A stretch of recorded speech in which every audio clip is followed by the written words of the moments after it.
Okay, so I'm talking to Patrick Monahan, who's going to read all of the questions for me, so you don't have to listen to them. Okay, Patrick, take it away. All right, fantastic. I love this. This is it's like a double act. It's a great team here. Okay, first question from you here is: Omid Djili meets Dave Allen. How does it feel to be so comprehensively summed by the Daily Mail?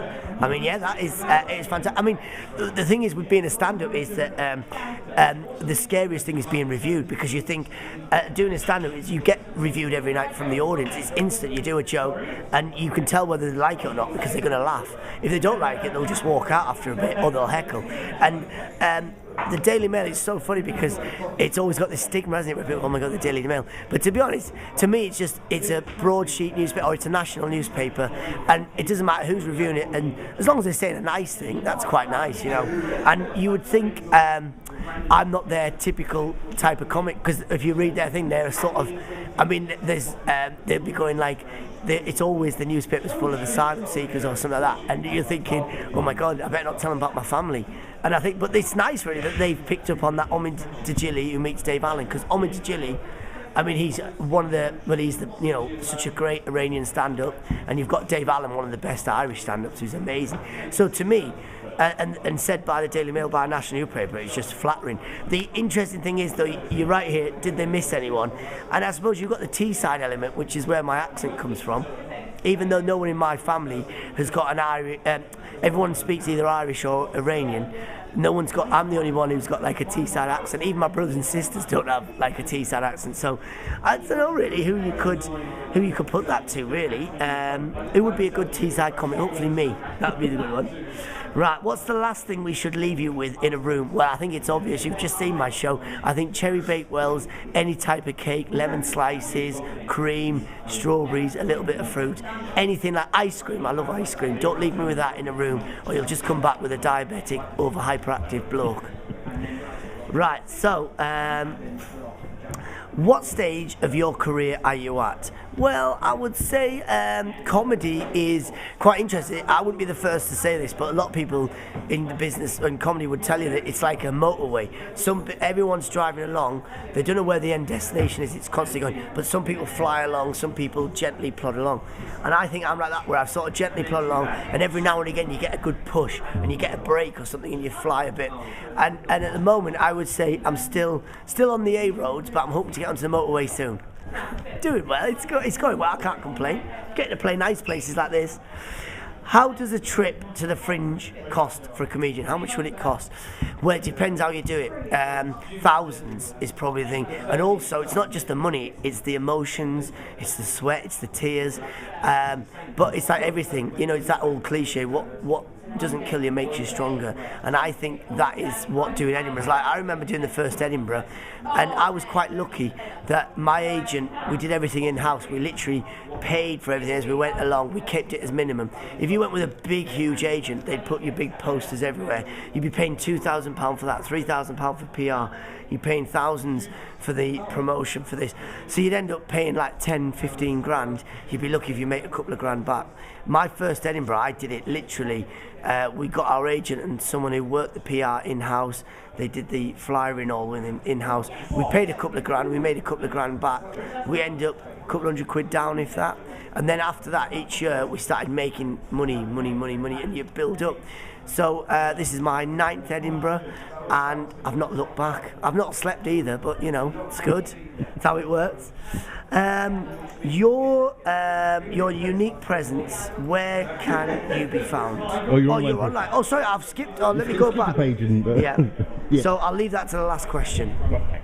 First comedy gig. My first comedy gig. My first comedy gig, you never remember. It's like your first girlfriend. It's like anything that I can tell you where it was. I'm from up north. From the northeast. I was over in Liverpool and I was doing some bits and pieces, and I went down to visit my brother in London, and he said, oh, why don't you give this comedy thing a go? So I went to I literally grabbed this a free listings guide in the local paper, the Evening Standard, and there was a pub in Islington called the Purple Turtle, and the pub's not there now, it's turned into some sort of restaurant, and it was literally like a little bar pub. It had a pallet which was by the door, and that was the stage, so literally anyone could walk in, there was no entry again, it was free, so every time people walk in, the door would knock the pallet, knock the stage, and you're there trying to do jokes. So I went in one night, I didn't know anyone in London apart from my brother, so I went out on my own. I turned up on my own, they remember the gig. I turned up on my own and I didn't know anyone. I was sat in a room of about 20 people and about 16 of them were acts and about 4 of the people just random audience. And I was watching these people on stage and people were going up doing 5 minutes. Some people were good, some people all were very raw, some people were just having a breakdown, just saying, oh, about my wife left me. So I said to the company, I said, listen, can I have a go at this? Could I do this? They said, yeah, put your name down. And I put my name down and I went up and just did it. And I remember doing the gig and I remember, God, I love this. I want to do this as a career. And all I remember is that I learned was I've got to learn to pause, take a breath, because I just went, hello, my name's Patrick, blah, blah, blah, blah, blah, and I talked like that. So you'll never forget your first comedy gig. What did I learn? Well, I learned that comedy it's about talking, but it's also about punchlines, juxtaposition. It's about reveal, pull back, reveal. I didn't know any of this. I just thought comedy was about talking, and I realised when I started talking to other comics, that's what it was about. You know, you've got to build some structure in it. One of the interesting things was about doing that gig was a comic said to me when I went on, and I never talked about my background, I never talked about my dad being Irish, my mum being Iranian, and about being the whole thing. I just talked about life and about what was happening in the world. And a comic said to me, he said, you know what's weird? You go on stage and they announce you as Patrick Monahan, and they're expecting this Irish comic, but you don't sound Irish, you don't look Irish, you look like, you know, you look a bit funny. I said, yeah, like the bloke who works in a pizza shop or something like that. And you've got this weird accent, you know, it's like Ant and Dec. So why don't you talk about this? And I thought, oh, well, I didn't think anyone would be interested. So then I started writing about Irish, Iranian stuff, and it just, bang, that sort of helped you. Suddenly people were going, wow, this guy's different, he's quite funny, he's got something that we have not heard about. We've heard loads of northern comics, we've heard loads of Irish comics, but we've never heard Irish, Iranian stand-up comedy. So that opened the door, really. Yeah. Writing process, every day. Try and write as much as I can, even if it's 10 minutes, 20 minutes, even if it's a few ideas. Write. Some days I'm lucky, I might have to sit myself there and write for 7 hours, 6 hours, but you don't write solidly, you know, you get up, you write, you go off, you do little emails, you come back and write a bit more, you go off.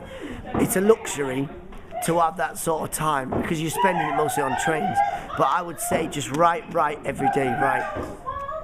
Comedy heroes, Dave Allen, which was a great thing to have in my quote, which is someone, my dad used to watch him all the time as a kid, and you know, he was on the telly all the time. We didn't understand it because we were young, but we loved just watching this bloke and thinking, how is he holding all these people and making everyone laugh, and he's just drinking water. It looked like water, it probably wasn't, but you know, drinking whiskey and thinking, these guys are great. Everything from Richard Pryor, Robin Williams, or a lot of the American comics, they were amazing. Like, even now you watch Richard Pryor, just the way he talks about stuff, it's not even dated, it's brilliant. He talks about real life. Robin Williams, that energy, you know, the way he jumps off stage and he starts going into crack, he's just like he's on crack or something. And who else is, Lee Evans was amazing, seeing him. Even people nowadays like Peter Kay, it's lovely, it's got that sort of warmth that, you know, and it's a family thing and he doesn't need to swear or anything, it's lovely. As a comedian, who do you trust? It's very funny because people think that, you know, you'll be the funny lad at the bar or the funny one at school, and that not necessarily makes you a great comedian, because you'll meet blokes all the time in big groups and he can make all the group laugh, but he's not necessarily going to be the funniest one on a stage with 400 people, because you've got to make all that 400 people your friend. You can't just rely on your group. You've got to make everyone your friend. And I think that's the thing with who do I trust when I do comedy. I remember a quote that Woody Allen said. He said that when he tries out new material, he goes, you know, he tries out, he wouldn't go and try out to 15 people or to his friend or whatever. He goes and stands on a stage in front of 600 people, does his material, and then he'll drop new material in there. If the jokes don't work there, they're not going to work anywhere. There's no point saving it, telling your friend, make your friend out, and then you just do it there in front of them. And you think that's quite brave. And for him to do it, and you think, well, he's right, that's the way to do it, really. You've got to trust an audience. Right, your online presence, where can you be found? Everywhere. Here you go, like this. My website is www.patrickmonahan.co.uk. And I put loads of vlogs up every couple of weeks. I do little video diaries. I do me with celebrities, or me pretend to be celebrities. And also YouTube. I'm on Twitter, Patrick J Monahan. I tweet all the time. I take pictures of people, do tweets. And also on Facebook, Patrick J Monahan. So give me a shout. There's no excuse in this technology age not to say hello. I mean, the thing is, with stand-up, it's there's no real secrets to this, because people always think, what is a secret stand-up? If anyone knew what the secret of stand-up was, they would be a multi-millionaire. They would have written a book on it, DVD. The stand-up is literally what you find funny, and the best advice I was ever given was, you know, stand-up comedy is 90% persona, 10% material. And what that means is, it's like a classic example. If you look at someone like Billy Connolly, he's on stage, he looks like he's just talking about, like he'll go to the supermarket today and he'll come on stage tonight and tell you about, oh, I was in the supermarket. You wouldn't believe what they got in there. And he makes it funny because you believe he is so funny. He's naturally confident in what he's saying and relaxed. That the material is not important. Like, we couldn't repeat his jokes at work. You know, like the next day, it wouldn't be that funny because it's not a joke where it's that person. So I think your material comes from you. You've got to find your voice, and then, like, my stuff comes from everyday stuff that's happened to me, how it relates to people, how it relates to people who I banter with. I talk to new audience every night, so it comes from what I find funny as well. But I also try and I don't make it surreal. I make it so that it links with them. And how does technology help me? I mean, technology is, in the old days, when you do stand-up, it was a case of you do the clubs. And before my time, people would just do the music halls and the social clubs, working clubs, and they could do that same act every night. Whereas now it's moved on where you get a break on TV, and that suddenly propels you from playing to a couple of 50 people a night to suddenly there's 3 million people have seen you on telly. So you're playing to like 200 people a night, 300 people a night, and and technology helps me because it helps you keep in touch.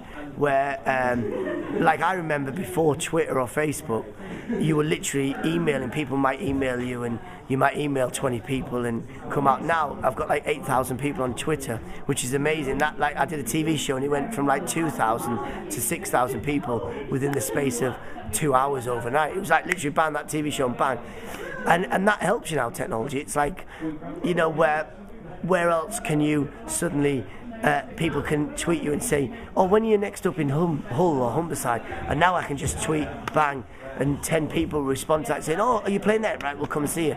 Bedford, when are you at the Bedfringe? Like tonight, there was 2 people I was having a lovely chat to, 2 lads after the show, and they said, we'd only just seen it yesterday on Twitter and Facebook that you were playing here tonight. So we just, because we'd seen you in London, they said, and we live near Bedford, so they just came through. So that's amazing. You know, you suddenly now with technology, the space of like sending out 140 characters on a Twitter, you can suddenly add an extra 20% to your gig. You know, it's brilliant, getting more people in. Lovely. Well, Patrick, thank you ever so much. Thank you. Absolutely brilliant. Thank you very much. Hope to see you again. Thank you, and thanks for the hugs. I got 2 hugs off you, one on the way in, one on the way back. And here's another hug. Oh, we got more hugs! Photo bomb! Oh, this is my hugging team, Bedfringe. This is why I love Bedfringe. They don't even pay me, they just touch me. You know what? Everybody say